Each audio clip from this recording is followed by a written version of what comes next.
అందరికీ నమస్కారం. ఈ వీడియోలో మనం ఇంకొన్ని రివర్సల్ క్యాండిల్స్టిక్ ప్యాటర్న్స్ చూద్దాం. దీన్ని ఇన్వర్టెడ్ హ్యామర్ అంటారు, దీన్ని షూటింగ్ స్టార్ అంటారు. ఇది ఓపెన్, ఇది క్లోజ్ కదా. సో దీంట్లో ఏంటంటే ఇన్వర్టెడ్ హ్యామర్లో అప్పర్ విక్ చాలా పెద్దదిగా ఉంటుంది, లోయర్ విక్ చిన్నదిగా ఉంటుంది. అదే మనం ముందు చూసిన హ్యామర్లో అయితే అప్పర్ విక్ చిన్నది, లోయర్ విక్ పెద్దదిగా ఉంటుంది. అదే డిఫరెన్స్ అనమాట దీనికి. సో అంటే ఒక ప్రైస్ ఇక్కడ ఓపెన్ అయ్యి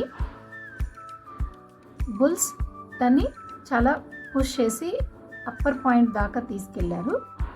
కానీ అక్కడ సెల్లింగ్ ప్రెషర్ బై సెల్లర్స్ ఎక్కువయ్యి ఆ ప్రైస్ని డౌన్ పుష్ చేసి ఇక్కడ దాకా తీసుకొచ్చి క్లోజ్ చేశారు. అంటే ఏమంటే ఇప్పుడు ఒక స్టాక్ ప్రైస్ ఇలా అప్ ట్రెండ్లో ఉంది. అలాంటి టైంలో ఈ హ్యామర్, ఇన్వర్టెడ్ హ్యామర్ ఫామ్ అయిందంటే రివర్సల్ అంటే ఇది బేరిష్ అని. So stock next down trend రాబోతుంది అనేది ఒక ఇండికేషన్.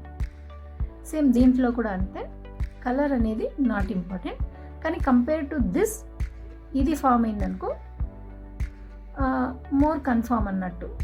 అంటే ఎందుకంటే దీంట్లో ఇది ఓపెన్, ఇది క్లోజ్ కదా. అంటే ఓపెన్ ఇక్కడ అయింది, బయర్స్ అప్పర్ పాయింట్ వరకు తీసుకెళ్లారు. కానీ సెల్లింగ్ ప్రెషర్ ఎక్కువయ్యి ఓపెనింగ్ కంటే ఇంకా కిందికి వచ్చి క్లోజ్ చేశారు. అందుకే ఇది దీనికంటే ఇది ఫామ్ అయిందంటే ఇంకా మోర్ కన్ఫర్మేషన్ అన్నట్టు అర్థం అన్నమాట.